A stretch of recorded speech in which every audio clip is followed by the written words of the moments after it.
அறிவிப்புகள். மாநகர போக்குவரத்து கழகத்தின் சென்னையின் கீழ் செயல்படும் 6 பேருந்து முனையங்கள் செயல்படுத்தப்படும். அரசு நிதி உதவி மூலம் தமிழ்நாடு அரசு போக்குவரத்து கழகங்களுக்கு விபத்து இழப்பீட்டுத் தொகை வழங்கி தீர்வு காணப்படும். என கடந்த காலங்களில் அந்த இழப்பீடு வழங்குவதில் பல்வேறு பிரச்சனைகள் இருப்பதால் இன்றைக்கு அதற்கான நடவடிக்கை எடுக்கப்பட்டிருக்கிறது. பணிமனைகளில் பேருந்துகளை சுத்தம் செய்ய தேவையான நவீன இயந்திரங்கள் மற்றும் கருவிகள் போன்ற அடிப்படை வசதிகளை மேம்படுத்தப்படும். பேருந்து பணிமனைகளில் பணியாளர்கள் பயன்படுத்தும் ஒப்பனை அறைகளை 100 பணிமனைகளில் மேம்படுத்தப்படும். அதிநவீன உபகரணங்கள் மற்றும் கருவிகள் மூலம் தொழில்நுட்ப உற்பத்தி திறனை பணிமனைகளில் அதிகரித்தல். தமிழ்நாடு அரசு போக்குவரத்து கழகங்களில் 50 பேருந்து பணிமனைகளில் உள்கட்டமைப்பதை புதுப்பிப்பதற்கு 75 கோடி செலவு செய்யப்படும். தமிழ்நாடு அரசு போக்குவரத்து கழகங்களில் 100 பேருந்து பணிமனைகளில் நைட்ரஜன் காற்று நிரப்பும் இயந்திரங்களை அமைத்து டயர் பராமரிப்பை மேம்படுத்தப்படும். போக்குவரத்து கழக பேருந்துகளில் 4 வெளிப்புற கேமராக்களை பொருத்துவதன் மூலம் விபத்துகளை தடுப்பதற்கு 15 கோடி செலவில் கேமரா பொருத்தி நடவடிக்கை எடுக்கப்படும். 500 பேருந்துகளில் ஓட்டுநர் கண்காணிப்பு அமைப்பு மூலம் டிரைவர் மானிட்டரிங் சிஸ்டம் சாலை பாதுகாப்பை மேம்படுத்துவதற்கான முன்னோடி முயற்சி மேற்கொள்ளப்படும். மோட்டார் வாகன பராமரிப்பு துறையின் 20 அரசு தானியங்கி பணிமனைகள் மற்றும் இயக்குநர் அலுவலகத்தில் பாதுகாப்பு மற்றும் கண்காணிப்பு நடவடிக்கைகளை மேம்படுத்தப்பட்டு LED திரை வசதியுடன் கூட கண்காணிப்பு கேமராக்கள் CCTV பொருத்தப்படும்.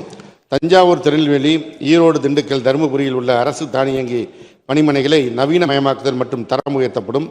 திருச்சி மற்றும் சேலத்தில் இயங்கி வரும் ஓட்டுநர் புத்தாக்க பயிற்சி மையத்தில் கலந்து கொள்ளும் அரசு துறை ஓட்டுநருக்கு 3 நாட்கள் தங்கி பயிற்சி கலந்து கொள்வதற்கான தேவையான உள்கட்டமைப்பு வசதி ஏற்படுத்தப்படும். புதிய நவீன ரக வாகனங்களின் மின்னணு பழுதுகளை கண்டறியும் கருவிகளை மோட்டார் வாகன பராமரிப்பு துறையில் கோயம்புத்தூர், திருநெல்வேலி, தஞ்சாவூர், வேலூர் மற்றும் காஞ்சிபுரத்தில் உள்ள அரசு தானியங்கி பணிமனைகளுக்கு கொள்முதல் செய்து வழங்கப்படும். இயக்குறுதி சட்டங்கள் நிர்வாகத்துறை மூலமாக காஞ்சிபுரம் மாவட்டம் திருப்பெரும்புதூர் வட்டார போக்குவரத்து அலுவலகத்தில் ஓட்டுநர் தேர்வு தளத்தின் கூடிய சொந்த கட்டிடம் கட்டுவதற்கு 727 லட்சம் மதிப்பீட்டில் கட்டடம் கட்டப்படும்.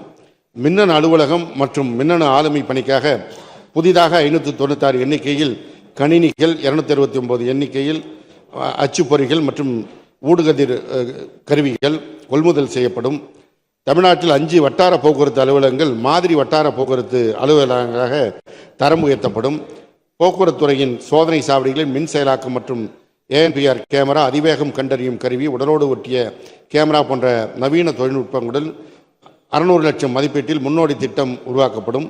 வட்டார போக்குவரத்து அலுவலகங்களில் 5 மாதிரி தானியங்கி வாகன சோதனை நிலையம் ATS 2540 லட்சம் செலவீட்டில் அமைக்கப்படும். போக்குவரத்து மற்றும் சாலை பாதுகாப்பு ஆணையரத்தில் நூலகம் அமைக்கப்படும். விபத்தில்லா தமிழ்நாடு என்ற தொலைநோக்கு பார்வையை நனவாக்கும் வகையில் அனைத்து பயன்பாட்டு துறைகளுடன் ஒருங்கிணைந்து மாநிலத்தில் 100 அதிக விபத்துகள் நிகழும் சாலைகளை கண்டறியப்படும். திறன்மிக்க ஓட்டுநரை உருவாக்கும் நோக்கத்தில் சேலம் மாவட்டம் தேவக்கவுண்டன்புதூர் கிராமத்தில் ஓட்டுநர் பயிற்சி மற்றும் ஆராய்ச்சி நிறுவனத்தை 1725 லட்சத்தில் செயல்படுத்தப்படும். சாலை விபத்தில் தடுப்பதற்கும் மற்றும் அதனால் ஏற்படும் உயிரிழப்புகளை தவிர்க்கவும் 2025-26 ஆண்டில் சாலை பாதுகாப்பு நிதி 65 கோடியிலிருந்து 100 கோடியாக உயர்த்தப்படும் என்பதை மகிழ்ச்சியோடு தெரிவித்துக் கொள்கிறேன்.